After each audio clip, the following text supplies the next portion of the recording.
aqui. Bom dia a todos. Eu agradeço imensamente a presença aqui dos nossos queridos alunos que estão nos prestigiando.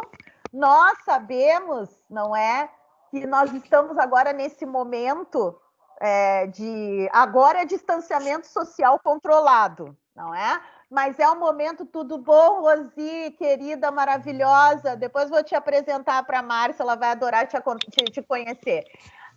Então, nós estamos nesse momento, não é, de distanciamento social controlado, mas ainda estamos em casa, né? Fica em casa.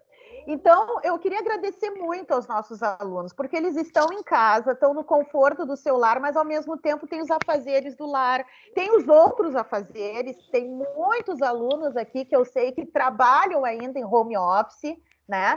Então, não sei quem é que compartilhou a tela, tem que descompartilhar aí, pessoal. Descompartilhar que nós estamos gravando. Não sei quem é que compartilhou a tela. Tem que apertar o botãozinho de descompartilhar. Senão não aparece os... Isso, maravilha, muito obrigado. Muito obrigada. Então, eu queria agradecer primeiramente aos nossos alunos que estão nos acompanhando e mais, né? Estão sempre conosco. Durante todo esse período que nós estamos em aula remota, nós vimos vocês lutando, se esforçando, estudando, participando das videoconferências, mandando e-mail para os professores. Professor, eu não estou entendendo tal coisa, professor, me ajuda aqui. Então, vocês são lutadores. E nós, professores, contamos com vocês. Então, por isso eu queria deixar esse agradecimento público. Vocês são os protagonistas. Vocês são os protagonistas de todo o nosso trabalho. Né? O nosso trabalho é em função de vocês. Então, a gente quer que vocês, assim, continuem conosco, né, nessa fidelidade que vocês já têm, continuem conosco, né? Que nós juntos vamos enfrentar esse momento peculiar que estamos vivendo, que, como a gente já sabe, né? Hashtag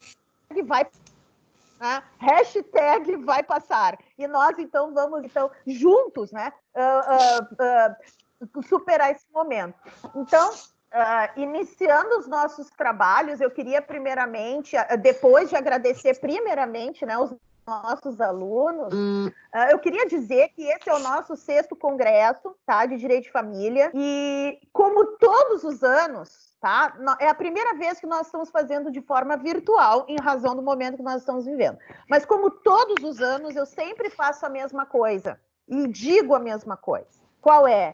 Que este evento, ele é um evento institucional da nossa faculdade. E se ele é institucional, ele é de todos. Ele é de todos. Ele é de todos os professores. É da professora Daniele, é do professor Silvio, é da Rosi, é de todos nós, de cada um de vocês, alunos que estão aqui.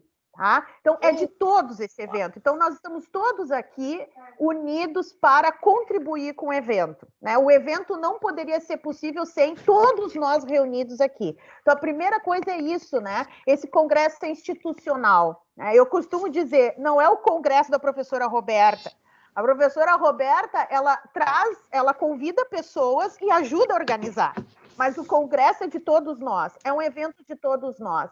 Tá? Então, eu costumo dizer isso, né? Agradecer de forma particular e especial ao professor José Nosvitz, nosso coordenador, ao professor Guilherme Pinto, nosso coordenador da manhã, que todos os anos nos apoiam na realização desse evento. O professor José Nosvitz, e eu sempre digo isso e sempre vou dizer, ele é o fundador deste evento. Né? A ideia deste evento, né? A finalidade deste evento foi realmente concebida pelo professor José Nosvitz, que me convidou para ajudá-lo. Mas o professor José Nosvitz, quando criou esse evento, ele disse assim, professor, eu quero fazer um evento que tenha o carisma da faculdade. E qual é o carisma da faculdade? É o carisma de Dom Bosco, é o carisma dos salesianos, é o carisma da família, é o carisma da criança, é o carisma do adolescente. Por isso que esse evento, ele gira em torno desses 3 atores, e sempre vai girar em torno desses 3 atores, a família, a criança e o adolescente. Agradecer também a presença aqui, né, da Márcia, né, que eu já vou fazer as apresentações de estilo, né? A Márcia é uma grande amiga, né? Nós passamos por vários momentos bons juntos e ainda estamos passando agora virtualmente, né? Agradecer também a presença da professora Daniele, que é uma parceira do evento. A professora Daniele, sempre quando eu convido, por mais que ela esteja assim, cheia de aula, com aula para preparar, com vídeo de conferência para fazer, com os filhos e com toda a organização da casa e do Sajug, seja o que for, a professora Daniele sempre diz sim, sempre vem aqui, contribui, sempre me ajuda. Então, assim, é uma parceira. Então, eu sei que eu sempre posso contar com a professora Daniele, né, que no ano passado também participou. Então, hoje ela vai participar como debatedora desse painel. Agradecer a presença do professor Silvio aqui também, professor Silvio Batello, que está nos acompanhando junto com a sua turma, e agradecer, já agradeci, né, a todos os alunos, de forma especial eu preciso falar aqui na Rosi, né, a Rosi é a nossa grande coordenadora e presidente do Instituto Amigos de Lucas, Márcia. Então, a Rosi, ela é uma incansável lutadora da adoção, da causa da adoção das famílias, né, que adotam. Ela tem um grupo de apoio à adoção, né? Então, a Rosi, assim, é uma pessoa muito especial para a nossa instituição. A gente sempre vai contar, a gente sempre conta com ela também. Ela também é uma grande parceira do evento. Todos os anos a Rosi está junto do evento, né? Seja participando como palestrante, como foi em vários anos, seja nesse momento virtual participando aqui, também como ouvinte, mas também como debatedora, porque eu tenho certeza que lá no final a Rosi vai querer fazer alguma pergunta. Tenho certeza absoluta, né? Então, já fazendo os agradecimentos de estilo e apresentando formalmente o nosso evento, que será agora disponibilizado no YouTube, você que está nos assistindo no YouTube, a nossa palestra agora pela manhã, o tema é a mediação familiar em tempos de pandemia. Tá?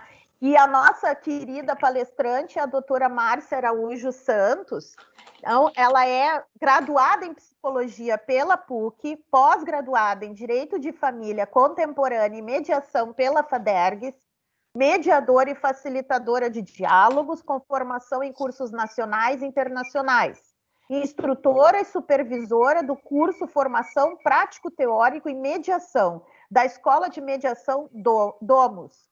Experiência de mais de 20 anos na área de psicologia empresarial, como consultora de empresa, atuando na área de gestão de pessoas e gestão de conflitos. E a nossa debatedora é a nossa querida professora Daniele Viafore, mestre em Direito Processual Civil pela PUC, especialista em Direito Processual Civil pela PUC, especialista em Direito Civil e Processual Civil pela Faculdade DC, professora de Processo Civil na Faculdade Dom Bosco de Porto Alegre, coordenadora do Serviço de Assistência Jurídica Gratuita da Faculdade Dom Bosco de Porto Alegre, professora convidada da pós-graduação de Processo Civil da PUC e da FACUS, palestrante convidada na Escola Superior da Advocacia OAB-RS e do Instituto dos Advogados da RS e ARGS, advogada com grande experiência em contencioso civil. Então, passo a palavra à Márcia, né, para que possa, então, nos brindar com a sua palestra hoje. Por favor, Márcia. Tá ótimo. Então, gostaria muito de agradecer o convite da Roberta. É um prazer estar aqui com vocês, compartilhando esse assunto que para mim é tão interessante e tão importante nas relações, né? Eu acho que a mediação é um processo que deve estar participando de vários momentos da vida das pessoas. A Roberta vai passar os nossos slides e eu vou pedir que vocês possam fazer perguntas pelo chat. Se alguém tiver alguma dúvida, eu vou ou respondendo no decorrer da palestra ou também no final. Então, vamos, Roberta.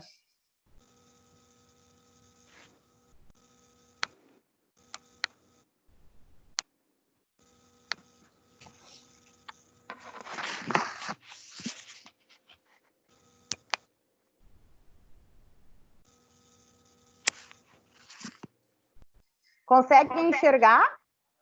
Consigo. Uhum. Ótimo. Consigo. Então, podemos começar. Pode passar.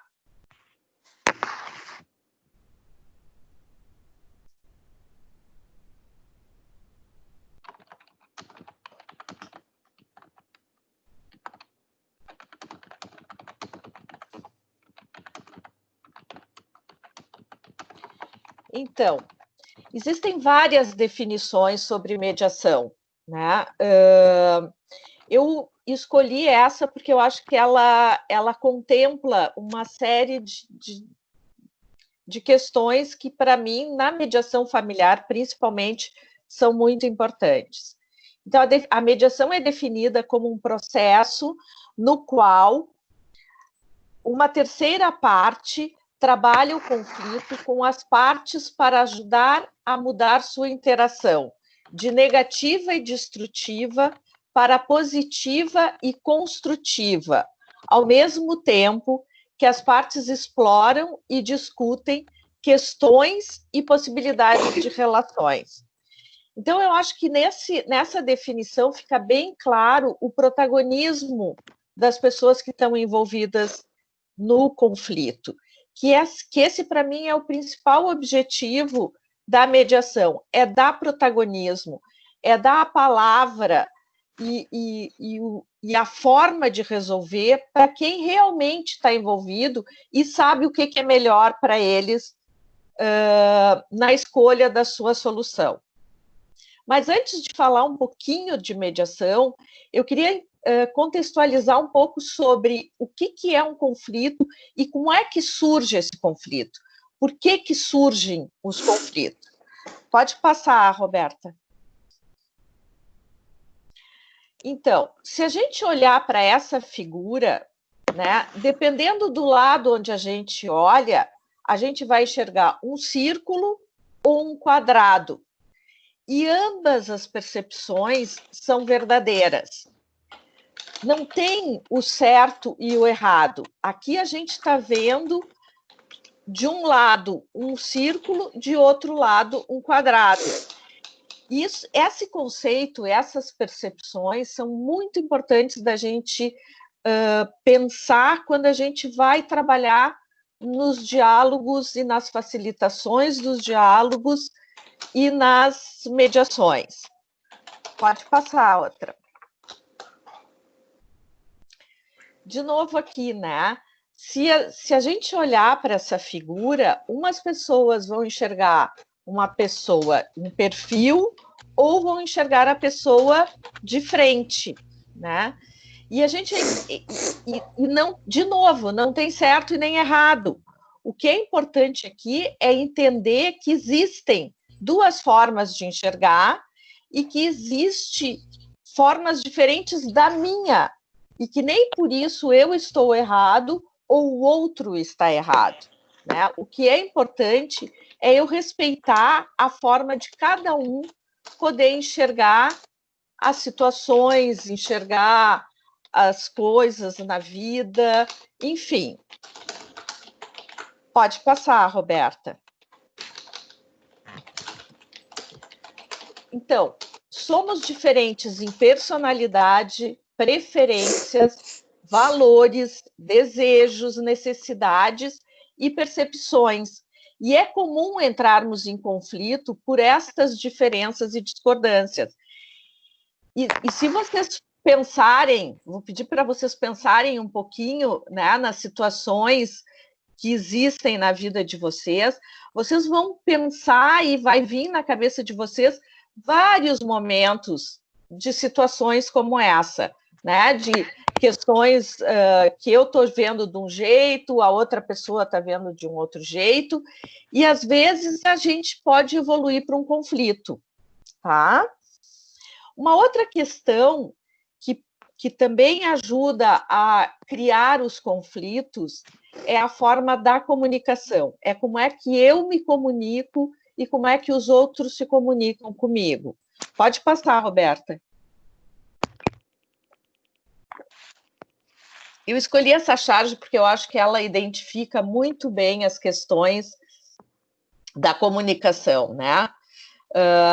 Não sei se todos conhecem, mas é o Armandinho falando, né, com a mãe dele. Então a mãe diz: você me decepcionou.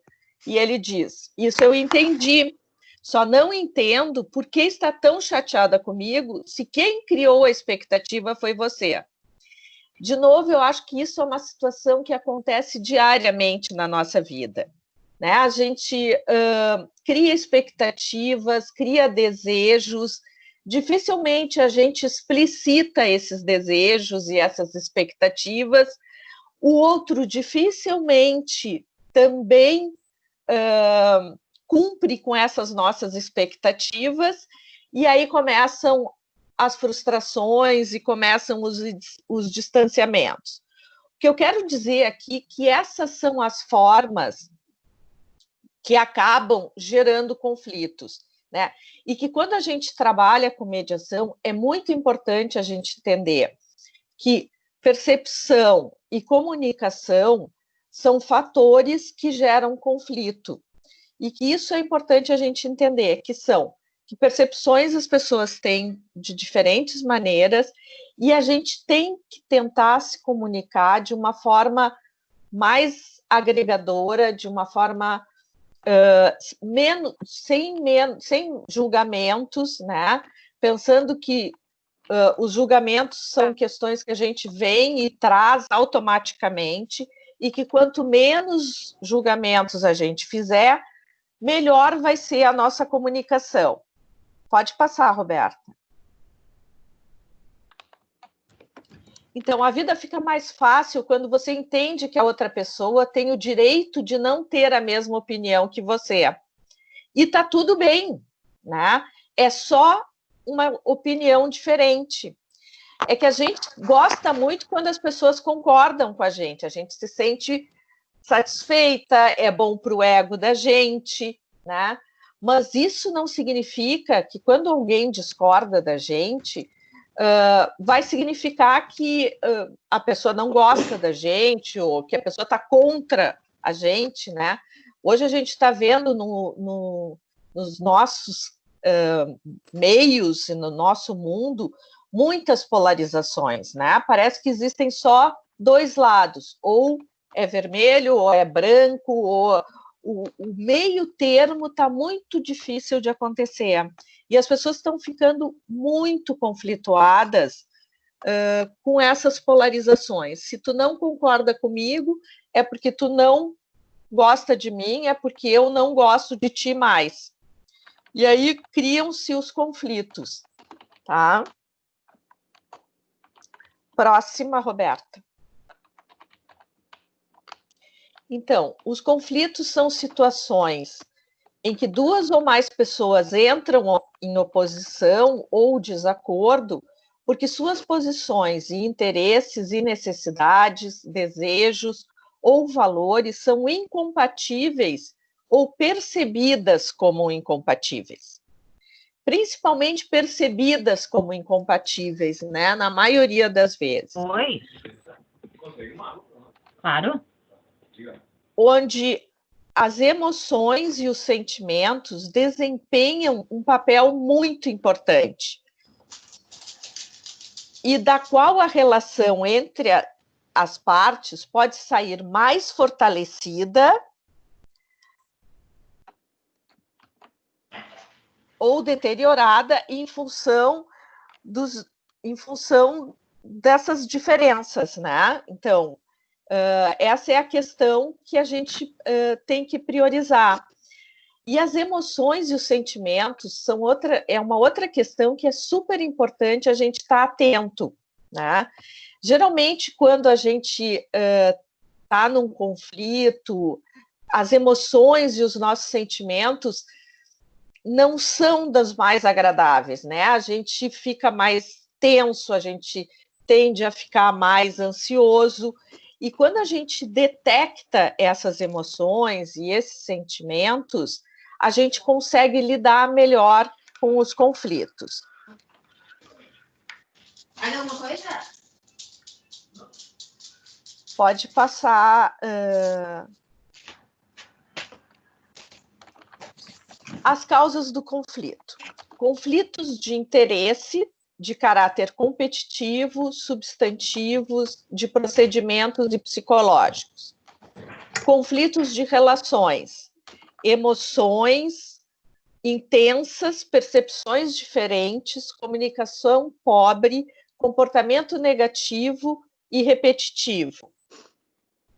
Conflitos de valores, diferente valoração de ideias ou comportamentos, objetivos diferentes, diferentes modos de vida, ideologia ou religião. Então, esses tipos de conflito, essas causas de conflito, são as mais frequentes de acontecerem.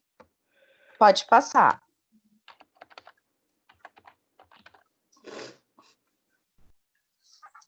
Então,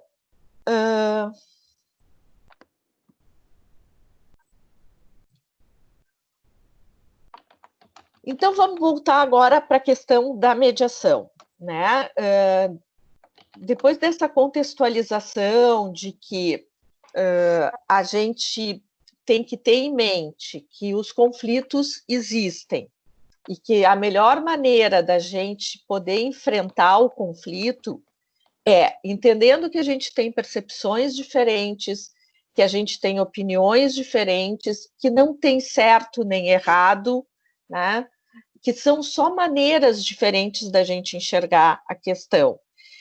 E que também a comunicação é super importante, ou a forma da comunicação é muito importante para que a gente possa ter um diálogo mais saudável, um diálogo onde a gente possa ter uma escuta empática, uma escuta ativa e dar oportunidade realmente de falar e ouvir, né? Muitas vezes a gente está tão conflituada que a gente tem a tendência de falar e não permitir que o outro escute, né? Ou não permitir a escuta do outro. O papel do mediador é exatamente esse, é ajudar as partes a produzirem mudanças positivas na sua interação, através do empoderamento e do reconhecimento. O que é importante nisso, né? Empoderar e reconhecer.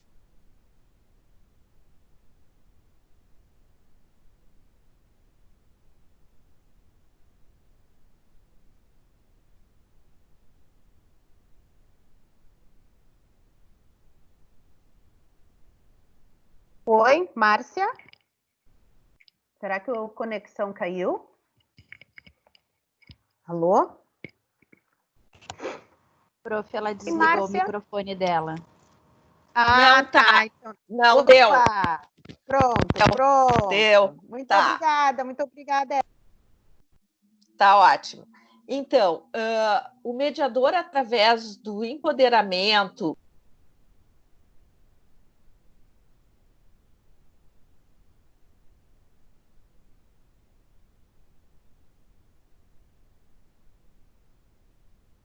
Oi, Márcia. Teu microfone de novo. Ativa o microfone. Opa! Roberta, Oi. Ele tá fechando sozinho. Eu não tô fazendo nada. Não pode. Não pode. Agora tá tudo bem. Isso, agora tá tudo bem. Né? Pedir aos professores, que professor pode ser organizador também, pedir para os professores não ativarem o botãozinho lá. Agora tá tudo certo. Tá bom, tá ótimo. Então, através do empoderamento e do reconhecimento, apoiando as capacidades para ação e autonomia, para a compreensão e a empatia. Então, esse é o principal papel do mediador, né? Fora todas as questões de ferramentas e poder facilitando os diálogos, o papel do mediador é exatamente esse, é criar situações para que os envolvidos nesse conflito possam agir de forma autônoma, com muita compreensão e empatia com a situação que eles mesmos estão vivendo.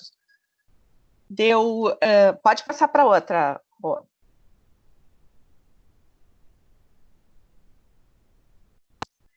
Eu gosto muito dessa figura porque o papel do mediador, nesse momento, é quase que um organizador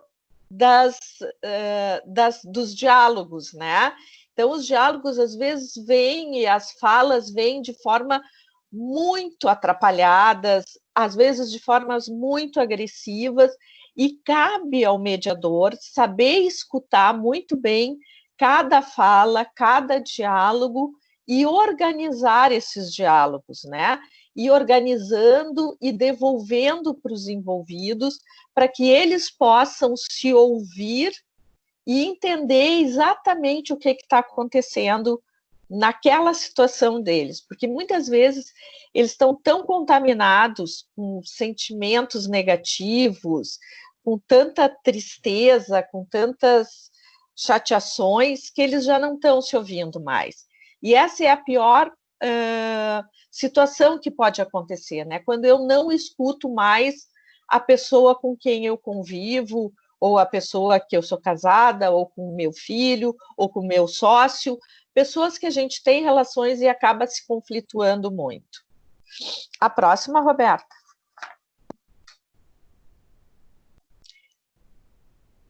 Então, os objetivos da mediação. Promover o empoderamento das partes, apoiando, nunca impondo, as deliberações e decisões de cada parte, em cada momento da sessão, onde surjam opções, sejam elas relativas ao processo ou ao resultado. Promover o reconhecimento, encorajando e apoiando, mas nunca forçando, os esforços de cada parte para alcançar e compreender a perspectiva da outra pessoa. Pode passar, Roberta. Entrando agora nas questões da mediação familiar, que eu entendo e acredito que a mediação seja o processo ou a alternativa mais adequada para a gente resolver os conflitos, né? A mediação familiar é um espaço onde a gente constrói muitas combinações, onde a gente pode construir muitas alternativas de soluções, dando o protagonismo para as partes, né? Ninguém mais do que um pai e uma mãe sabem o que é melhor para eles e para a família, né? Este é o empoderamento que a gente procura dar nas mediações de família, né? A oportunidade de eles escolherem qual é a melhor forma que eles vão resolver toda a problemática deles. Porque eles vão continuar sendo pais e mães para o resto da vida, né? É muito difícil. O casamento termina, mas a relação familiar, a relação pai e mãe, ela é eterna, ela não vai terminar. Então, na mediação de trabalhar justamente esses contextos, estas questões, né? Então, e contextos, e a partir das falas deles, mostrando, né, que o divórcio não deve ser o fim da família, nem para a criança, né? Que a criança tem que ter essa segurança de que a família não acabou. É o divórcio entre... É o divórcio do casamento, contato frequente dos dois pais com as suas crianças. A dupla parental deve sobreviver à ruptura conjugal. A coparentalidade e corresponsabilização dos pais. Muitas vezes, a gente percebe nas mediações que a gente faz, né, que como a mãe fica geralmente com a guarda do filho, ou fica responsável mais pela guarda do filho, as pessoas confundem guarda com responsabilização, né? os pai e a mãe continuam responsáveis pela criança, pela educação, pela saúde. A questão é de permanência na casa mais de um, né, do que de outro, mas a responsabilidade deve ser exatamente a mesma. E isso deve ser um exercício conjunto dos pais. Muitas vezes a gente vê nas mediações as mães, quando se atrapalham ou quando tem que levar a criança, o filho ao médico e não e tem uma reunião ou surge um outro compromisso, dificilmente ela liga para o pai.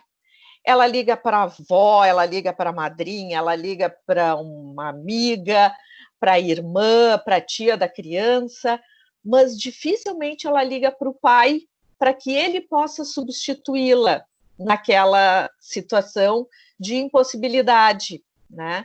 E isso chama muito atenção. Por que só porque eu estou separada do pai dos meus filhos, eu não posso contar mais com ele? Então, são questões que a gente passa a trabalhar muito nas mediações familiares, para que essas relações que são continuadas possam ser mais saudáveis para o resto da vida, né? Deve existir entre ambos uma comunicação e uma troca de informações constante, né? Isso é uma outra questão que a gente faz reflexões com os mediandos. A importância dessa comunicação, a importância das trocas de informação para que a criança possa ficar tranquila, né? E pensando nesse momento de pandemia, de distanciamento social, que eu gosto muito, que alguns terapeutas hoje chamam de distanciamento físico, né? Porque o distanciamento social, ele não deve acontecer. A gente deve estimular cada vez mais a proximidade, seja por redes, seja por tecnologias todas essas que a gente está enfrentando aí, WhatsApp, vídeos, encontros virtuais. Então, na verdade, a gente está tendo um distanciamento físico e não um distanciamento social. Mas, enfim, eu acho que, principalmente nesses momentos, é super importante que pais separados possam manter uma comunicação, manter um diálogo para que a criança se sinta segura, né? Sempre pensando no bem-estar da criança. Esse é um princípio importante. Pode passar, Roberta.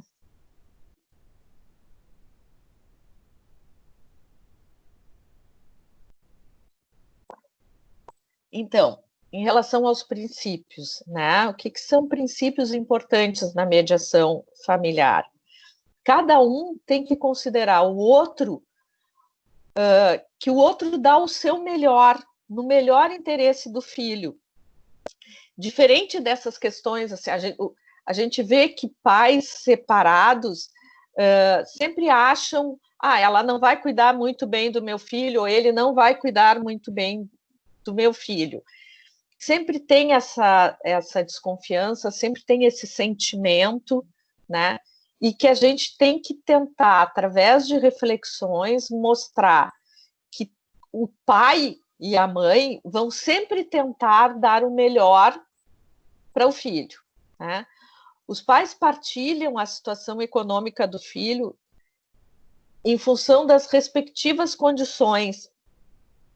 Isso é uma outra coisa, e esses princípios da mediação familiar, eu tive a oportunidade de ver, principalmente num curso que eu fiz em Lisboa, em Portugal. E em Portugal, a mediação familiar, ela acontece com muito mais frequência hoje. A guarda compartilhada acontece efetivamente, né? Então, em Portugal, eles têm muito cuidado com a convivência tanto de pai quanto de mãe. E eles estimulam a guarda compartilhada, porque, guardadas as devidas proporções, né? Portugal é um país pequeno, com muitas facilidades de transporte, eu acho que são realidades diferentes. Não estou aqui comparando Portugal com o Brasil, mas o sentimento que gera nas crianças, poder saber que eles convivem de igual forma com pai e com mãe, gera resultados muito saudáveis na vida da criança. Resultados emocionais muito saudáveis, as crianças se tornam mais seguras, mais felizes, e isso tem sido comprovado através de pesquisas que o próprio governo de Portugal faz. Eles têm muitas cartilhas para pais, eles incentivam muito a mediação nas escolas, promovendo diálogos, promovendo conversas, né, com professores, trabalhando conflitos e diferenças. Então, tem uma um largo trabalho já feito em Portugal e que a gente está vendo que os resultados realmente são melhores, né?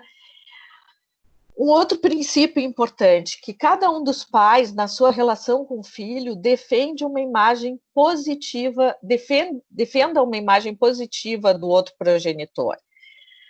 Não é saudável a gente ouvir um pai ou uma mãe falar do outro para os filhos, né? Reclamando, fazendo os filhos tomarem partido. Isso não ajuda. Então, também são reflexões que a gente traz. Um princípio muito importante é poder manter uma comunicação sobre o filho, né?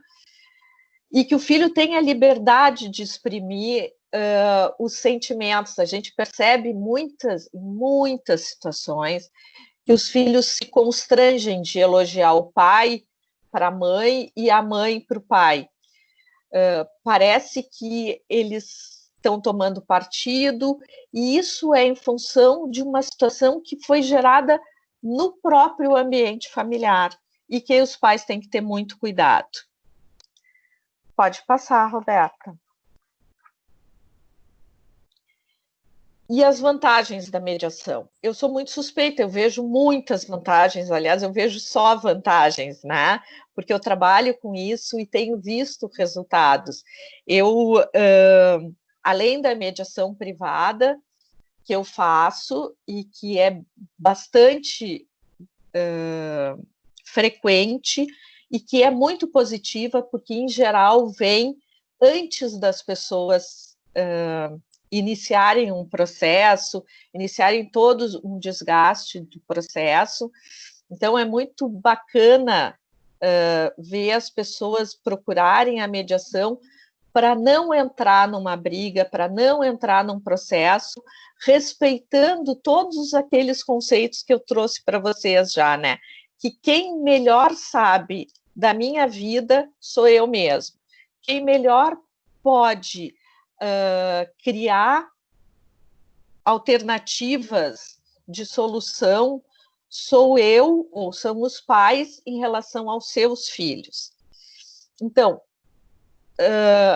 vantagens da redução do desgaste emocional, redução do custo financeiro.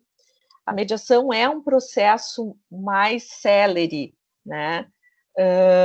A gente faz no máximo 6 sessões, a gente procura criar um espaço determinado para que aconteçam essas sessões de mediação, para que não se prolongue. Se prolongar é porque a mediação não está fazendo efeito, e existe esse momento, né, de que tem algumas pessoas que preferem deixar para que juízes definam o que seja melhor para a vida deles, ou porque realmente tem muita dificuldade de conversar e de diálogo. Existe, né?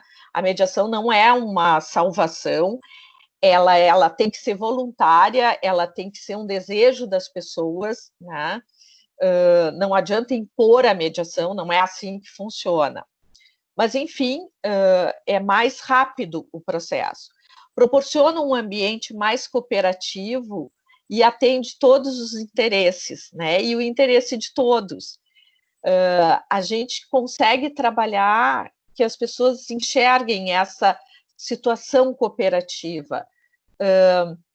É muito interessante de ver nas mediações, né, que os objetivos e os interesses muitas vezes são exatamente os mesmos. A forma de atingir esses interesses é que muitas vezes são diferentes. Então, e é aí que acontece o conflito. Uma outra vantagem da mediação é que melhora demais os relacionamentos, né? No momento em que eu passo a escutar o motivo e o jeito que o outro está enxergando as coisas, eu aceito melhor e melhoro o relacionamento e, consequentemente, a coparentalidade fica positiva, né? A família que hoje existe de uma outra forma, ela se torna mais saudável e mais positiva. Pode passar, Roberta.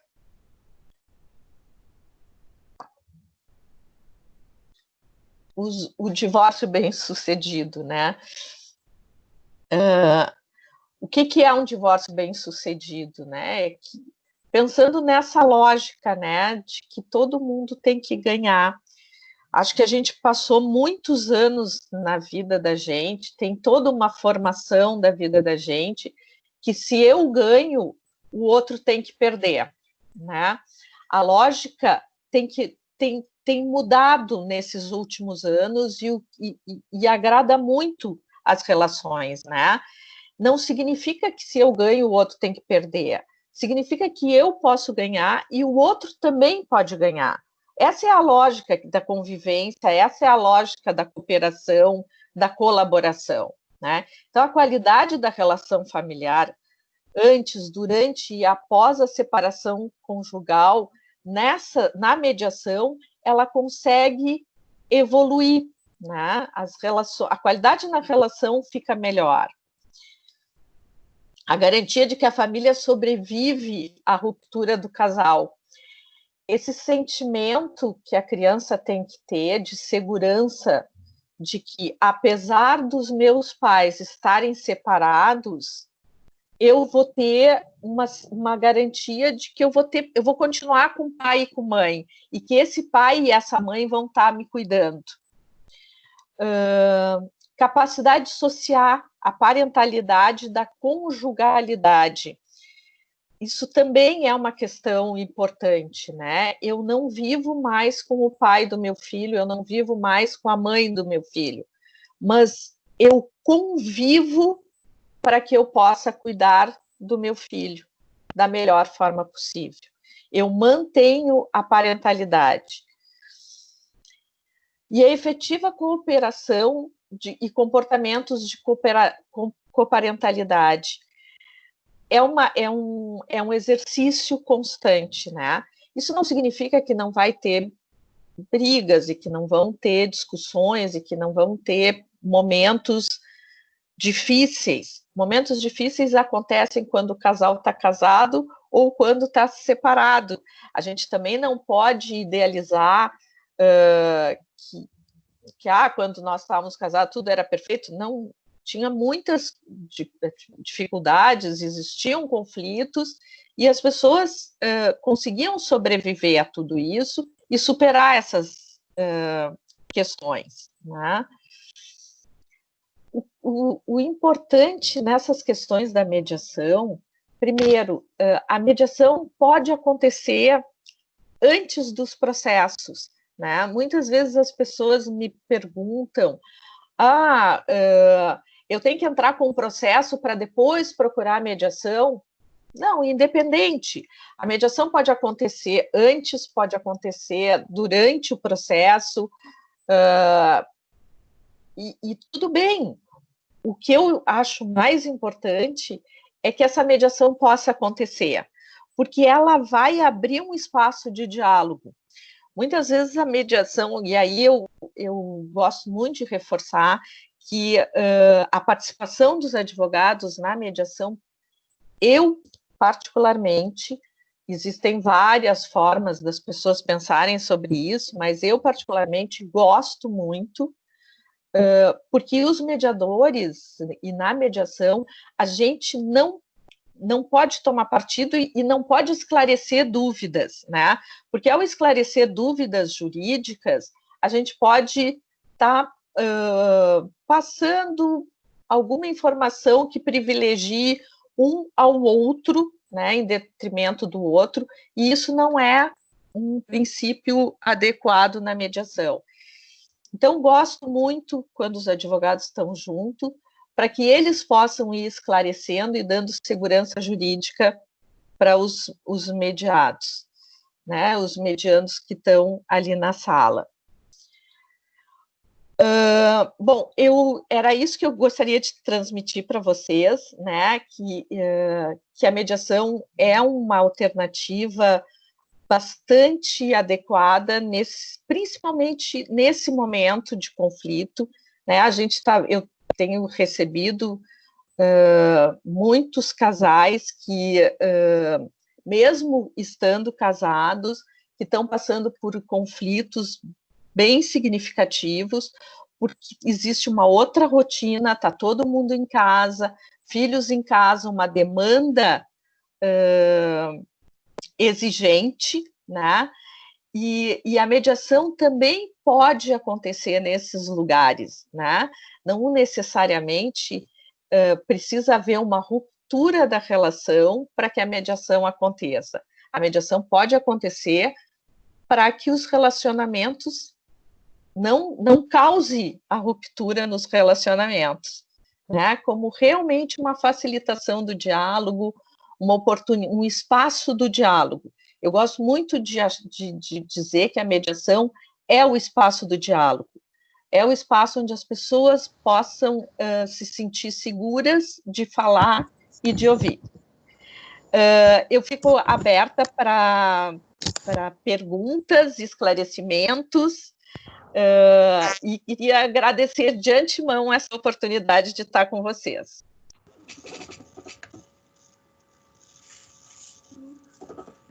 Então, agradeço muito a Márcia, né, por ter nos colocado. Aliás, não tem como, né, Márcia, com as tuas palavras também, a gente não pensar, acho que cada um aqui refletir um pouquinho em si também, né? Principalmente quando você falou saber ouvir, né, saber compreender o outro, saber ter a noção de que o outro é uma pessoa assim que, principalmente a questão do discordar.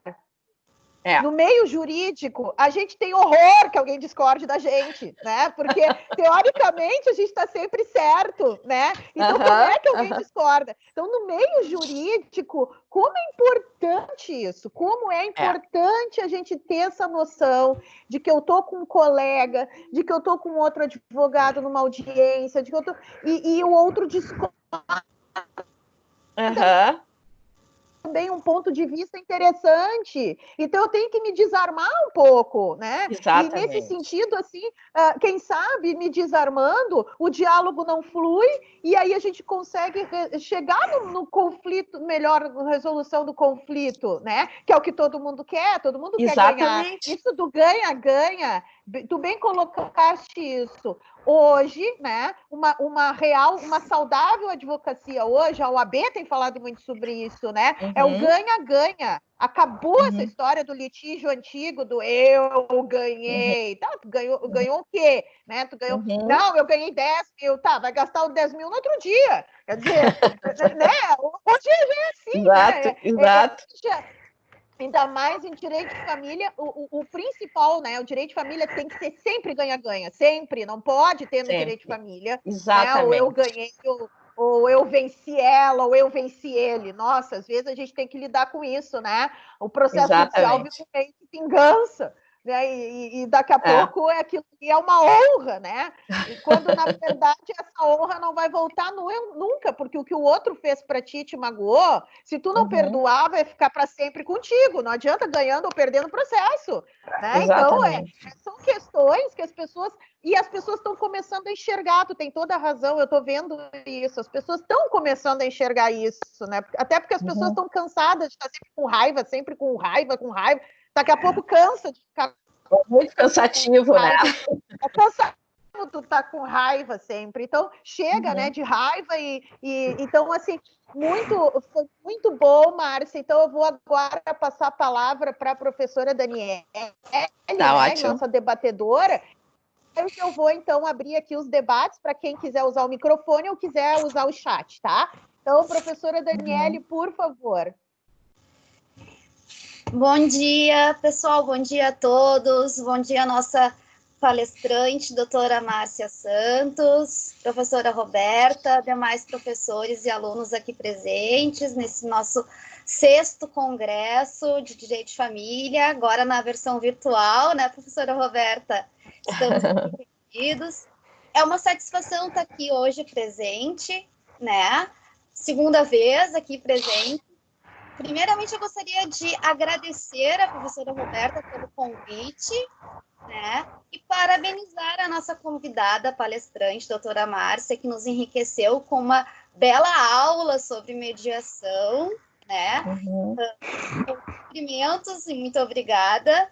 Imagina. Bom, em relação à palestra muito bem exposta pela doutora Márcia, eu gostaria de realizar um questionamento. Como se sabe, no CPC de 2005, tá? Ele inovou ao prever no seu texto, especificamente lá nos artigos 165 a 175, a criação de setores de conciliação e mediação pelos tribunais, prevendo aí a mediação judicial e extrajudicial. Ainda, especificamente, lá no artigo 334, a audiência de conciliação e mediação, né? Com o emprego de técnicas conciliatórias, inclusive com a possibilidade de aplicação de multa para a parte que eventualmente não comparecer a essa audiência. Neste contexto que nós estamos vivendo, em tempos de pandemia, a dúvida que me surge, então, ou que surge, né, é sobre a possibilidade da mediação nesse mundo virtual que nós estamos convivendo. Como seria realizada essa mediação, então? Seria possível? Muito obrigada, tá, doutora Márcia? Tá. Bom, a mediação online já está acontecendo, né? E é possível.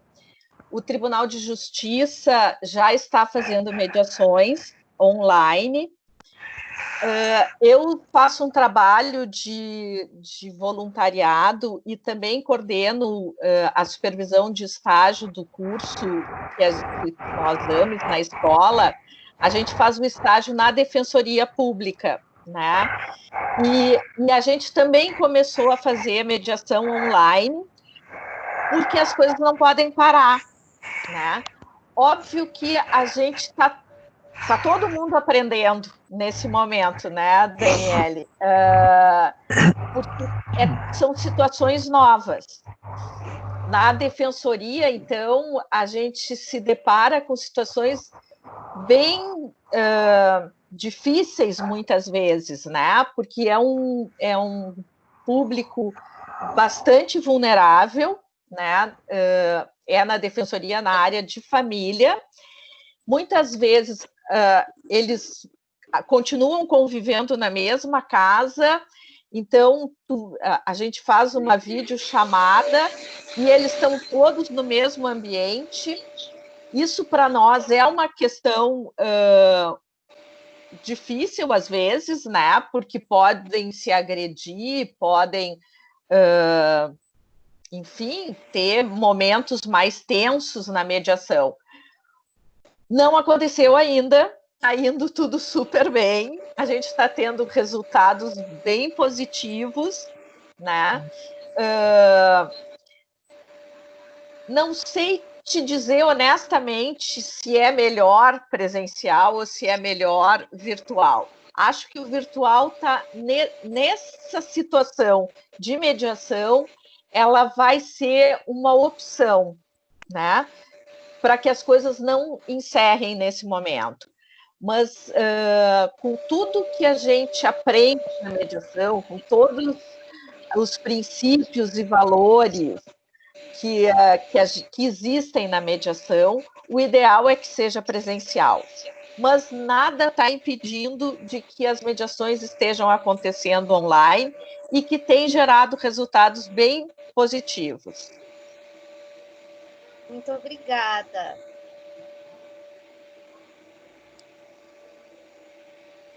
Bom, Márcia, então, eu tenho aqui uma pergunta no chat. Eu gostei muito dessa pergunta. Olha só, da Elisa, né? E como trabalhar a mediação? Pessoal, vou pedir para desligar os microfones, então tem um ruído paralelo, e daí vai sair lá na nossa gravação do YouTube lá. Então, eu vou pedir por gentileza. Obrigada. Desliguem seus microfones. E como trabalhar a mediação entre pessoas onde a mágoa e o rancor ainda está muito presente? Difícil não vir à tona em diversos momentos que o casal se relacionar no interesse no filho. Que certamente tu passou por situações assim, até pode ter passado por situações em que isso aflorou e tu estás ali como mediadora, né? Então, como é esse trabalho da mediação?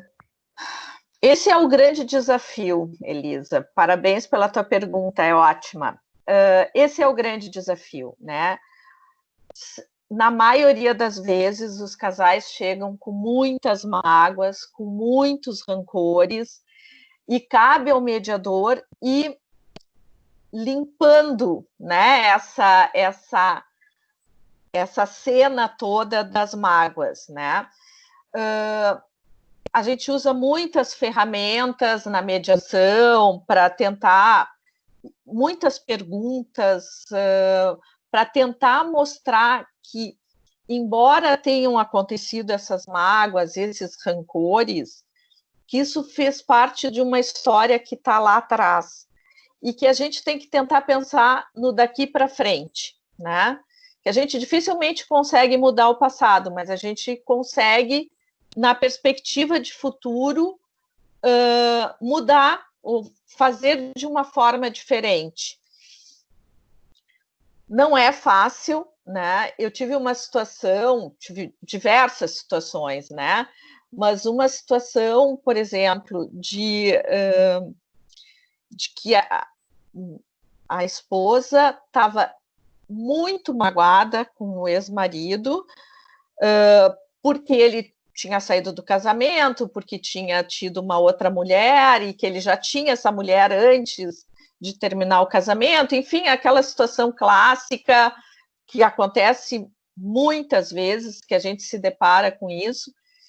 E toda vez que a gente conseguia se aproximar de um acordo entre valores e convivência com os filhos, ela dava um passo atrás. E eu não estava entendendo por que esse passo atrás todo, a gente evoluía e ela dava um passo, evoluía e dava um passo atrás. E, na verdade, ela tinha tanta mágoa que ela não conseguia aceitar que fosse terminar ali naquela mediação, né? Ela queria que ele sofresse mais ainda, ou que ele pagasse mais ainda os alimentos, para que ela pudesse se sentir, entre aspas, vingada, né? E aí, numa sessão individual com ela, a gente pôde trabalhar essas questões e mostrar que não ia haver dinheiro no mundo que pudesse diminuir a mágoa dela, né? Que ela ia ficar magoada e que não era com essa briga e com a continuidade dessa briga e dessa relação que a mágoa dela ia, e nem com o dinheiro do mundo ia superar essa mágoa, né? E aí destravou a mediação, e aí ela conseguiu entrar na sala e aceitar os acordos e as combinações. Então, as mágoas existem e a gente tem que trabalhar para separar as mágoas do processo da mediação. Muito obrigada, Márcia. Na verdade, essa pergunta da Elisa também nos toca como tu disseste, como advogados. Uhum. Daí, mais ainda, a necessidade de um advogado ser colaborador e não litigioso. Porque muitas vezes o advogado litigioso, ele, desculpem a expressão, estraga. Né? Ele acaba por fomentar o litígio, né? Por dizer... Né, eu vou ter que citar, né, antes de dar a palavra para a Rosi, que já levantou a mãozinha ali, eu vou ter que citar o filme, né, aquele História de um Casamento, né, que tem no Netflix, né, que eu assisti por recomendação da minha querida amiga, colega Renata, né, a professora Renata veio. Eu lembrei de ti, tem esse filme maravilhoso. Eu não tenho Netflix, né? Aí eu tenho o Amazon. Aí eu esperei até o dezembro para ir lá na casa do meu sogro assistir o tal de filme Netflix. E assim, ó, e o que eu achei interessante naquele filme, não tem como falar na postura da advogada, né? Que é exatamente o perfil de advogada que não contribui com uma mediação. Ela definitivamente não contribui. Né? Porque ela, na verdade, até lá, mais adiante no filme, se demonstra que até a própria parte não queria algumas coisas e ela fomentou e incentivou. Né? Então, assim, é muito interessante para alunos do direito assistirem aquele filme, não só pela questão de trabalhar o conflito familiar, de ver como é que se desenrola, muitas vezes, um divórcio com uma criança, com um filho, né? Mas também de ver a postura do profissional, né? Então, principalmente quem entra na área, né? Eu costumo dizer isso, né? Você entra na área, você tem que mudar o seu perfil, né? Isso a gente até viu lá nos nossos treinamentos de prática colaborativa, né? Você quer trabalhar com direito de família, você tem que mudar o seu perfil, senão não trabalhe na área, não tem como permanecer naquele perfil que você tem nas outras áreas, né? Então, tem que assumir isso, né? Então, muito importante isso que tu colocaste, eu já deixo a dica para todos os alunos, todos que estão nos assistindo e no YouTube também, né? O filme História de um Casamento, ali no Netflix, né? Então, vale a pena assistir quem tiver Netflix, né? Então, eu vou pedir para a Rosi Prigol. Rosi, querida, pode ativar o teu microfone e fazer tua pergunta, que a tua mãozinha está levantada aí. Por favor, Rosi. Bom dia, queridas. Então, agradecer essa palestra maravilhosa. Como sempre, né? A faculdade fazendo esse congresso de família de forma tão querida e com tanto amor, né? Muita saudade de todos vocês, saudade dos professores, de nos vermos todos os dias. E eu queria dizer para a professora, para a doutora Márcia, que na adoção não é diferente, a gente precisa também fazer mediação com as pessoas que estão chegando, Márcia, para adotar seus filhos, porque eles precisam entender que também na adoção tem que fazer mediação com a família biológica que veio antes, né? Entender quem veio depois. Então, não muda muito da separação de pessoas casadas, porque na adoção também as pessoas vêm com aquela ideia de que vai adotar um filho e vai apagar tudo o que já aconteceu antes, o que não é possível, né? Enquanto as pessoas não entenderem que os pais adotivos vieram depois e que eles não vão tomar lugar de ninguém, por pior que tenha sido aquela família biológica, não vai acontecer uma adoção, né? Então, a mediação, acredito que veio para ficar em todas as áreas, principalmente no direito de família mesmo, e em todos os casos, não só de separação, mas como guarda, como tutela, como adoção, é muito importante. Então, eu estou gratificada com a palestra de hoje. Eu acho que veio a tudo que a gente batalha tanto para que aconteça no mundo jurídico na área de família. Muito obrigada, tá? Muito obrigada. Muito obrigada. Bom. Muito obrigada, Rosi, pelas suas palavras, né? Então, a Rosi, assim, ela trabalha, a vida dela é o trabalho e a luta pela adoção, né? Então, ela colocou ali no chat, né? A mediação veio para ficar, né? E não é diferente com a adoção, né? Então, são institutos que vieram aí para ficar, né? Eu acho que tinha alguém com a mãozinha levantada, mas tirou a mãozinha aqui, tá? Então, quem quiser fazer uma pergunta, pode ser pelo chat ou até pode pegar aqui o nosso microfone. Eu vi aqui que tem um comentário, estou tentando ver aqui, um comentário do Evaristo. Sabemos que muitas vezes... sim, professora, sabemos que muitas vezes as separações se dão pelas dificuldades financeiras. É verdade. Atualmente, com essa situação de pandemia, muitas famílias perderam seus empregos. Isso faz com que os casais entrem em conflito, como agir em uma situação de separação, envolvendo outros valores que não o sentimental. Então, o que tu achas, Márcia? Desculpa não te ouvir, Roberta, no final. Uma excelente pergunta do Evaristo. Essa questão financeira que às vezes pode criar uma questão sentimental que não existia, ou até que estava guardada lá dentro e explodiu agora pela questão financeira, né? Exatamente. Eu acho que tem muitas famílias e tem muitas empresas passando exatamente por isso, né? Quando a gente se depara com uma fragilidade numa situação, ou seja, fragilidade financeira, dificuldades de doença, por exemplo, quando se depara, muitas vezes se afloram as fragilidades existentes na relação, né? Ou fragilidades existentes nas empresas também. E nesse período de pandemia, a gente está percebendo o quanto essas fragilidades das relações vêm aflorando, né? E nesse ponto eu reforço que o ideal era que as pessoas pudessem procurar uma mediação, evitando, inclusive, a ruptura dessas relações, né? Porque é só uma fragilidade financeira que, obviamente, está contaminando toda a relação familiar, toda a relação empresarial, e as pessoas ficam mais ansiosas, ficam mais angustiadas. E aí a comunicação vai começar... E é uma coisa que eu sempre digo, né? Em vez das pessoas irem criando pontes, elas vão criando muros.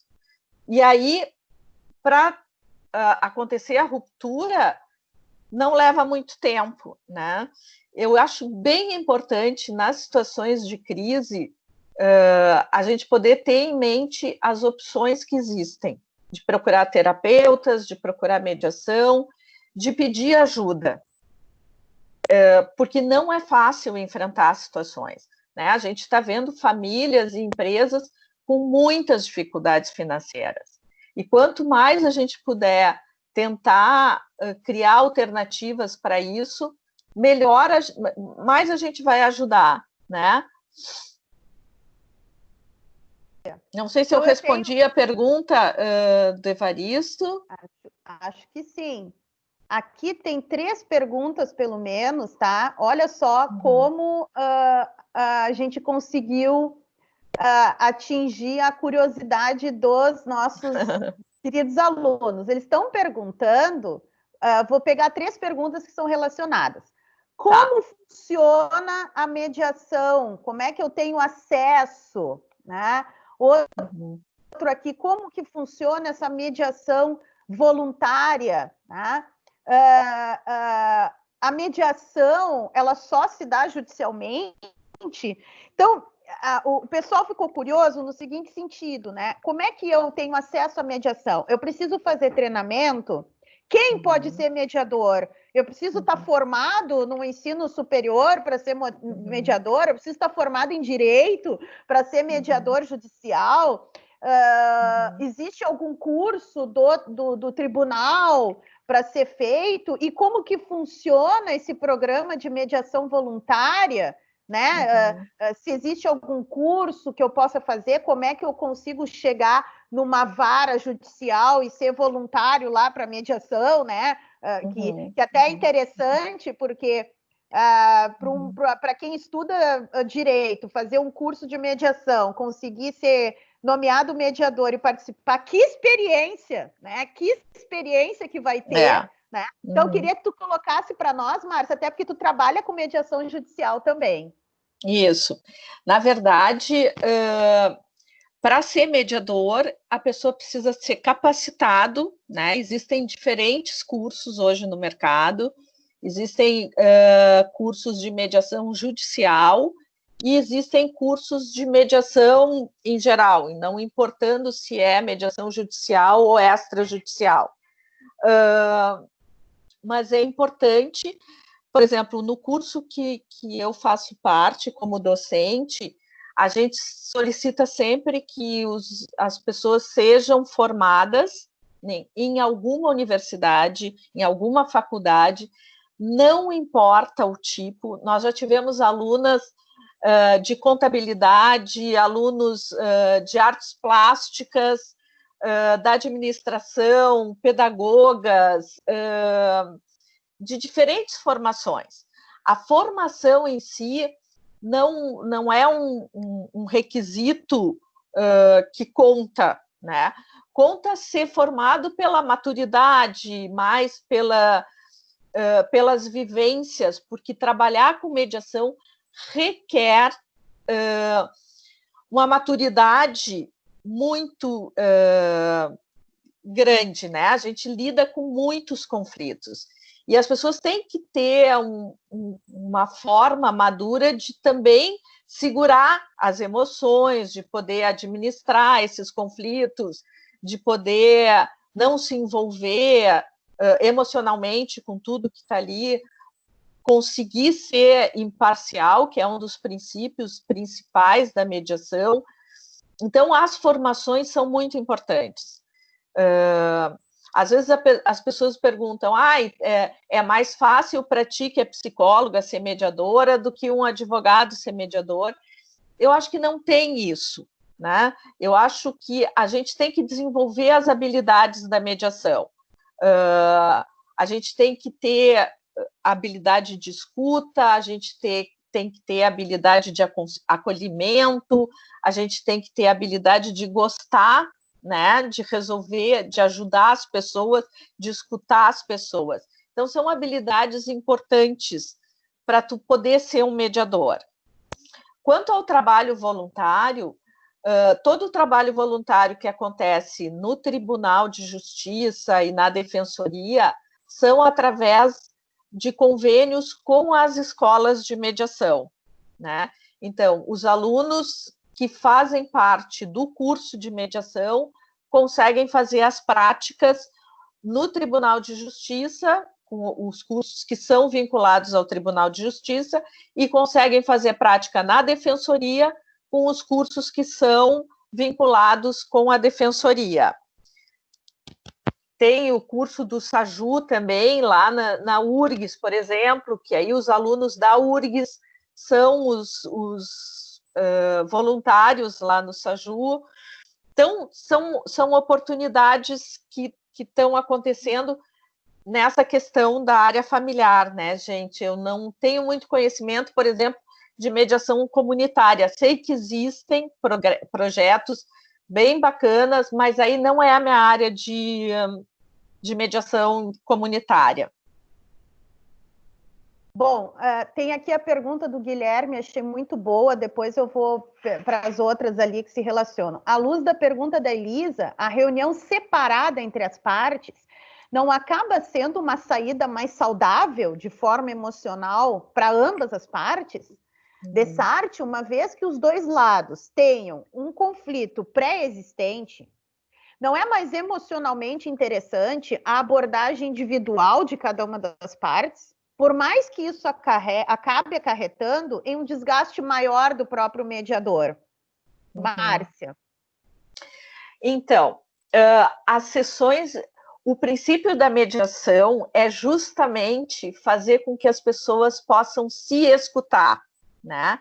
Fazer só encontros individuais isso aí não se torna uma mediação, porque o que torna a mediação existente é eu poder falar o que eu percebo e o que eu sinto, e eu poder ouvir o que o outro percebe, o que o outro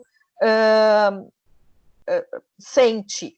E a partir dessas percepções e dessas situações, a gente poder construir juntos uma alternativa. As sessões individuais, elas são recursos que a gente usa, é uma ferramenta, é um procedimento da mediação, que em dados momentos eu sou particularmente muito a favor das sessões individuais. Existem professores que eu já tive aula com um professor que acha que não deve acontecer sessões individuais, que é para resolver tudo em conjunto, que não vale a pena separar. A minha opinião não é essa, assim, acho que tem um momento em que tu tem que ter um espaço individual até para organizar o pensamento de cada um, né? Tem um momento de desabafo e de que as pessoas possam se reorganizar no seu pensamento. E esses são os momentos das sessões individuais. Mas é uma sessão individual, no máximo 2 no processo da mediação. O objetivo da mediação é colocar as pessoas em contato e fazer com que essas pessoas criem o espaço de diálogo. Acho que era isso, Roberta. Ok. Antes de ler mais 2 perguntas ali, que não tem muito uma questão envolvendo mediação, mas envolvendo direito de família, que eu posso ajudar um pouquinho na resposta, eu queria aproveitar todos aqui para passar uma experiência que eu tive de mediação, que acho que tem toda a relação com o que a Márcia falou sobre não impor, né? Foi muito importante que a mediação não seja imposta. O que aconteceu no meu caso? Era uma ação de guarda extremamente litigiosa, tá? Era difícil para mim trabalhar com o advogado da outra parte, que o advogado da outra parte era um perfil completamente litigioso, né? Esse advogado chegou a dizer no meio da audiência, assim, né? Isso acontece muito, né, Márcia? A gente está na audiência de conciliação e ele disse assim, porque eu sou divorciado também, eu sei como é que é. Aí já misturou as coisas. Aí eu já sei que eu não posso conseguir nada, porque ele está projetando na situação que ele está trabalhando ali, uma situação que ele não conseguiu resolver. Então, isso foi durante todo o processo, e acusações, e eu tentando tratar com a cliente, e eu blindando a minha cliente para ela não entrar no jogo dele e querer se vingar também, né? A cliente já quer fazer coisas, né? Faz coisas nas tuas costas, inclusive, isso acontece em direito de família, tá, pessoal? A cliente vai lá, faz uma coisa, faz uma ocorrência policial, nem te disse nada. E daqui a pouco a ocorrência não é bem isso. Então, isso, litigioso. Chegou uma hora que vem um despacho da juíza dizendo assim, suspende-se o processo e remetam-se para mediação familiar. E eu assim, gente... Eu acho que não vai dar certo isso, porque, Márcia, eu participei, eu estava junto, né? Porque é possível, né, os advogados participarem. Sim. Eu participei de 7 encontros, 7 sessões, tá? Na 7ª sessão, ele não apareceu. E o que aconteceu? Ele desistiu de tudo. Ele foi para o pior lado, né? Ele até desistiu da ação. Ele não quis mais ver a filha, tá? Gravíssimo, né? E eu me saí daquele processo, eu saí mais destruída que a cliente, mais destruída que todo mundo, porque eu pensei assim, ele agiu da pior forma possível. Uma coisa é você desistir da mediação, outra coisa é você misturar tudo, e daqui a pouco, então não vou falar mais com a minha filha, porque a minha filha está do lado da mãe, era isso que ele dizia. Né? Então, é muito triste isso. Então, por quê? Porque a juíza fez um despacho mandando para a mediação um caso que eu desde o início vi que não iam conseguir. Não iam conseguir. Foram 7 sessões tentando, por quê? Porque tem que ter esse voluntariado, né? A gente percebia, a minha cliente, na primeira sessão de mediação, a minha cliente foi obrigada. Depois é que ela foi se abrindo, aí ela foi na primeira sessão, gostou, e disse, eu acho que dá certo. Mas ele, todo o tempo, obrigado na sessão. Aí não dá certo. Nitidamente desconfortável, né? Então, aí eu vi assim, olha, e as mediadoras marcando. E eu, assim, foram 7, né? Então, foi, assim, uma experiência que eu percebi, assim, como não se deve fazer isso, né? Então, acho que é um alerta também para os juízes, né? Que os juízes têm que propor e não fazer um despacho, olha, vai para a mediação. Propor, né? Digam as partes se querem se submeter ao processo de mediação. Esse que tem que ser o despacho, né? Exatamente. E não imediatamente submeter. Então, esse foi uma situação que eu vivi no judiciário, que tem direta relação que tu falaste, né? De que a imposição é sempre ruim, né? Então, assim, esse testemunho, e aqui tem 2 perguntinhas que é mais direito de família, eu vou responder rapidamente, que tem outras lá embaixo, tá? Em tempos de pandemia, a carência de recursos materiais constitui motivo suficiente para perda ou suspensão do poder familiar. Olha, é o seguinte, esse é um caso envolvendo, assim, o direito de família, né, na parte de direito parental, as causas, né, de perda ou suspensão do poder familiar. Por si só, carência de recursos materiais não é situação suficiente para perda do poder familiar. A suspensão é quando acontece, por exemplo, um abuso de autoridade ou então um abandono material muito significativo. A perda do poder familiar só ocorre quando o abandono material é muito significativo, né? Mas por si só não é uma causa suficiente. Por quê, pessoal? Porque a perda de um poder familiar é algo muito grave. Né? Aqueles pais vão deixar de ser pais daquela criança ou daquele adolescente para sempre? Eles não vão voltar a ser pais. Não vão voltar a ser pais, tá? Então, existem situações que são, sim, situações que, infelizmente, merecem a perda do poder familiar, mas existem outras situações que não. Então, o judiciário ele tem muito cuidado com a questão da perda do poder familiar, tá? Desse tipo de ação, que é só proposta pelo MP, a perda é só proposta pelo MP. Né? Eu, como advogada, não tenho representação processual para isso. Mas a carência de recursos materiais no meio da pandemia, por si só, eu diria que não seria um caso de perda, tá? O que pode acontecer no meio da pandemia é o juiz fazer algum tipo de alteração de guarda. Isso sim, né? Então, se por acaso um genitor está em sérias situações financeiras e o outro está em melhores condições, e existe, por exemplo, uma guarda unilateral em favor desse que tem poucas condições financeiras, o juiz, nessa situação, poderia alterar a guarda pelo melhor interesse da criança, tá? Por quê? Porque, na verdade, aquele outro genitor está em melhores condições e melhores recursos nesse período. Mas essa alteração, lembrando, não retira a convivência. Convivência é outra coisa. Convivência sempre se tem entre os pais, né? Outra situação que pode acontecer é alterar um pouco o regime da guarda compartilhada. Então, se a guarda é compartilhada e a criança, por exemplo, fica mais tempo com um genitor ou outro, só que esse genitor que está mais com a criança está em sérias situações financeiras e o outro está em melhores condições, aí você pode alterar o tempo de permanência ou até o domicílio dessa criança mesmo em guarda compartilhada e a guarda vai continuar sendo compartilhada, tá? Então, assim, eu diria que nesses tempos de pandemia, qualquer pedido de perda de poder familiar já tem o cuidado de praxe. Em tempos de pandemia, o cuidado vai ser maior, né? Não se vai dar, assim, uma sentença de perda de poder familiar somente pela questão da insuficiência de recursos financeiros, tá? É feito um estudo social da família, é feito todo um procedimento, uma instrução probatória nessa ação, para que o juiz possa tomar essa decisão, que é muito grave, uma decisão muito grave que se toma, né? Que é, então, extinguir, digamos assim, por sentença o poder familiar. Tá? E ali o Rodrigo Silveira diz, a exemplo de Portugal, aqui está sendo incentivada a guarda compartilhada, evidentemente, com o devido interesse do pai, ou existe preferência da guarda ser dada à mãe? Olha, Rodrigo, a gente tem uma cultura brasileira realmente, né, de ter uma preferência.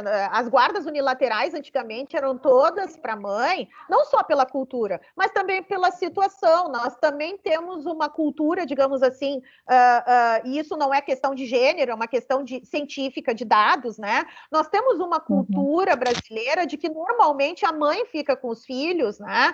E o pai, ele deixa esse encargo para a mãe, inclusive em casamentos sem ruptura. Inclusive em casamentos sem ruptura. Existem pesquisas que demonstram grande número de mães, né, que são as mães multi, né?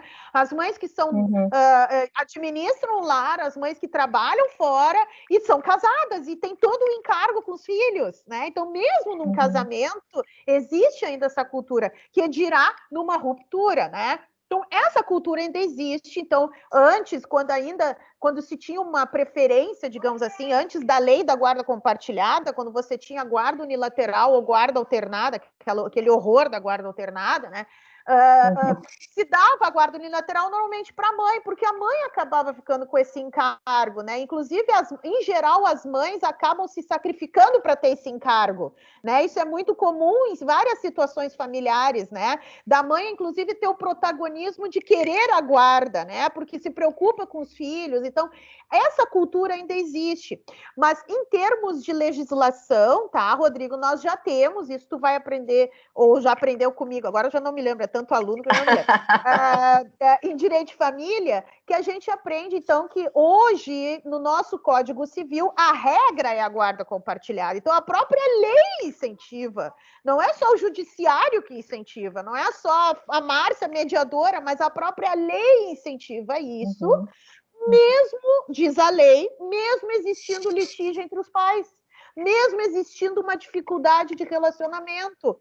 Sempre a preferência e da legal é a guarda compartilhada, justamente porque a guarda compartilhada, ela quer estimular isso que a Márcia falou, né? Quer estimular que as partes tenham a noção, que é uma noção racional, gente. Vocês vão ser pais para sempre, a gente diz para os clientes, porque isso é uma questão racional, não é uma questão emotiva. Questão emotiva é o que tu tem com o teu ex-cônjuge. Isso tu tem. Né? Mágoa, rancor ou indiferença, ou seja o que for. Agora, que tu tem uma responsabilidade parental, isso é racional. Então, quando a gente tratar em questão de filhos, a gente tem que estimular as partes a serem racionais. E ser racional é isso, é tolerar aquela pessoa que eu não tolero e que eu não consigo tolerar afetivamente, mas eu preciso tolerar, porque a minha razão está dizendo isso, porque a minha razão diz que é melhor eu tolerar aquela pessoa pelo bem dos meus filhos. Ah, mas aquela pessoa, ela é irracional, né? Ela estraga tudo que eu faço, eu tento estimular e a pessoa não faz. Muitas vezes acontece isso, o cliente me liga e já começa, né? E aí o que eu tenho que dizer? Eu tenho que dizer assim, olha, realmente tu não responde pela outra pessoa, mas faz a tua parte.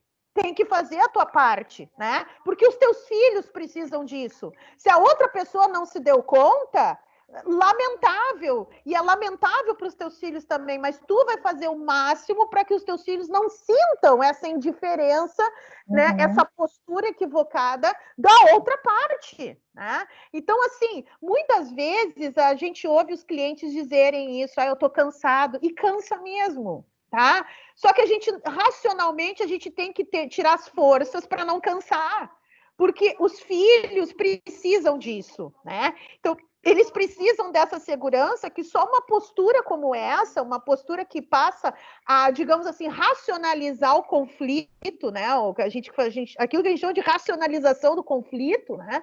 De modo a preservar esses interesses dos filhos. Então, respondendo ali o Rodrigo, sim, aqui o estímulo é legal, a questão é legal, a guarda compartilhada é a preferência legal.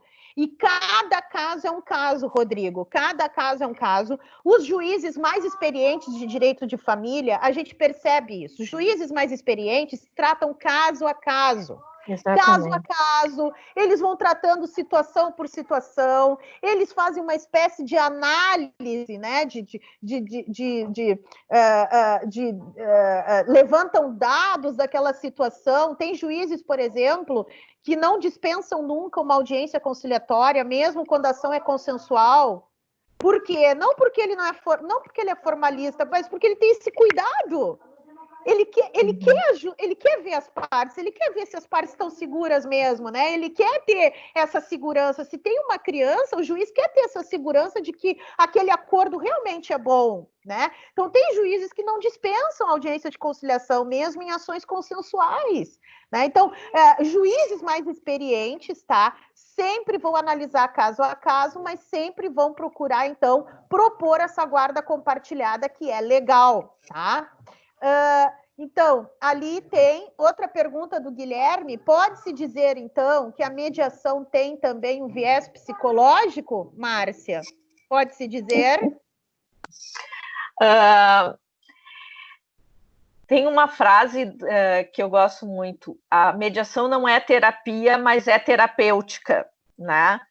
Então, na verdade, como a gente trabalha muito sentimentos e emoções e comportamentos, acaba sendo muito terapêutica, né? Porque faz com que as pessoas tenham boas reflexões, possam revisar suas questões, seus valores, e acaba, então, sendo muito terapêutico, né?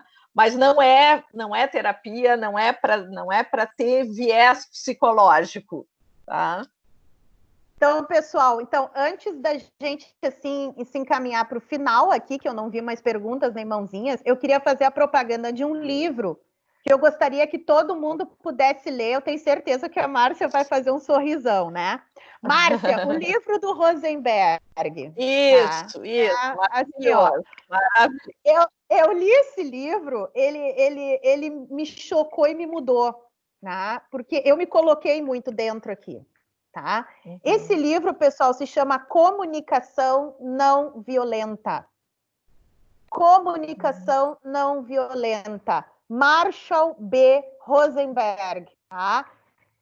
Técnicas para aprimorar relacionamentos pessoais e profissionais. Esse livro, pessoal, vocês não vão se arrepender, tá? Por quê? Porque muitas vezes isso que a Márcia falou, tá? Nós não percebemos que às vezes a gente fala com as pessoas de uma maneira violenta e a gente não percebe. Talvez porque a gente está no meio violento, talvez porque a gente está imbuído disso. E não é por mal. Às vezes, muitas vezes, né, Márcia, não é por mal. É uma forma, mas que acaba sendo violenta. E a pessoa, e não é mimimi, né? Muitas vezes a gente diz, ai, a sociedade do mimimi. Às vezes não. Às vezes realmente foi uma forma violenta e positiva, seja quais as palavras que se utiliza. E nós não percebemos isso. Então, como é importante a gente aprimorar essas técnicas na nossa vida, nas nossas relações pessoais e profissionais. Então, o Marshall Rosenberg, até no começo do livro, ele traz aquela história que ele está dando uma palestra e uma pessoa começa só a criticar ele, bater nele. Como é que ele respondia? Ele respondia, olha, eu entendi o teu ponto de vista, eu vi que tu está querendo dizer isso, isso e isso. Eu queria te colocar outra coisa. Ele começou a dialogar com a pessoa, ele não se sentiu atacado, né? Ele devolveu, ele recebeu uma comunicação violenta e devolveu com uma comunicação não violenta. Aí ele conta, no final da palestra, esse cidadão foi lá procurar ele, eles jantaram juntos, não é? Ele fala a história. Foram jantar juntos, né? Foram jantar. Então, assim, a gente saber aprimorar essas técnicas, por quê? Porque nós, enquanto aqui profissionais, já indo para a questão do direito, né, em qualquer área que nós formos escolher, pessoal, seja penal, seja trabalhista, seja civil, seja família, seja o que for, a comunicação é o fundamental. É o fundamental, a forma como eu falo com as pessoas, a forma como eu falo com o cliente, a forma como eu falo com o juiz. O juiz me distrata dentro da audiência, como é que eu vou falar com ele? Como é que eu vou responder? Né? Como é que eu vou acabar dando essa resposta, né? Ou quando eu estiver fazendo uma sustentação oral no tribunal e os desembargadores estão olhando os seus celulares e não estão dando bola para mim, né? Então, de que forma eu posso me comunicar para chamar a atenção deles e que não seja também violenta, né? De não ficar lá, como alguns advogados fazem, se irritam, começam a levantar a voz, eu já presenciei isso, né? Então, esse livro, pessoal, assim, ó, ele é muito bom, eu recomendo aqui, tá? Ele tem técnicas, né? Ele pode ajudar muito, né? A estimular essa comunicação também entre os colegas, né? Vocês são colegas entre si, agora vocês estão em distanciamento físico, adorei isso, né? Realmente um distanciamento físico, né? Porque social a gente está tendo aqui, distanciamento social não existe aqui, nós estamos próximos. Então, assim, vocês como alunos, né? Vocês às vezes têm lá os grupos de WhatsApp, alguém coloca uma coisa lá, nossa, super violento, daqui a pouco a pessoa não percebeu, fala para a pessoa inbox, de repente, olha, fulano, de repente aquilo que tu colocou, quem sabe tu não coloca de outra forma. Começar, gente, vamos começar a melhorar as nossas relações, tá? Melhorando as nossas relações, a gente diminui os conflitos. Diminuindo os conflitos, a gente até, digamos, eu vou dar um argumento utilitarista, a gente até ajuda o judiciário. Porque aí não vai lá cair numa ação judicial e lá aumentar a pilha, ou a pilha dos EPROCs, agora é EPROC, né? Aumentar a pilha dos EPROCs daquele juiz. Então, assim, vamos melhorar essas relações e dirimir, e minorar e diminuir, né, os conflitos. Então, eu gostaria de agradecer muito a Márcia, muito mesmo, Márcia, pela tua palestra, por todos os ensinamentos, né? Acredito que todos nós saímos aqui com um grande aprendizado. Agradecer de novo a professora Daniele por estar aqui comigo, né? Por ser a nossa parceira e por participar desse debate. A todos os professores aqui presentes, né, que entraram, né? Que eu vi que vários colegas, amigos entraram aqui e participaram. Todos os alunos que vieram e participaram, nós atingimos aqui 66 alunos, eu estou muito feliz, né? Muito feliz mesmo de contar com todos, tá? E convidá-los a participar hoje à noite. Por favor, não percam hoje à noite, que aí já é uma questão mais específica de direito de família, tá? Que está acontecendo em tempo de pandemia. Eu já trabalhei com 3 casos, tá? De alteração de convivência no meio da pandemia, tá? Já peticionei 3 vezes aí, tá? Então, assim, ó, é um assunto que está acontecendo direto nesse tempo de confinamento, distanciamento físico, que é a questão da guarda compartilhada e a convivência, tá? Como é que fica, os filhos saem de casa ou não saem de casa, os filhos pernoitam com o pai, não pernoitam com a mãe, como é que é essas relações? A doutora Regina Beatriz Tavares, ela vai trabalhar, tá? Ela vai nos trazer ensinamentos desse sentido, então gostaria de todos mesmo, hoje à noite, para o nosso painel de encerramento, tá? Que começa às 19h30, né? Ali no nosso, na nossa programação ali, né? Então, está ali, deixa eu só confirmar aqui, abrindo aqui, né? Isso, né? Começa às 19h, só vou confirmar que agora me deu um branco. Agora me deu um branco. Aqui agora me deu um branco. Tá? Então vamos confirmar aqui. 19h, pessoal, não é 19h30, não. Então, conferindo na programação ali, 19h estaremos à noite aqui, tá? Então, gostaria então de contar com todos vocês. Ok? Então, um grande abraço a todos, muito obrigada e até a noite. Obrigada, Roberta.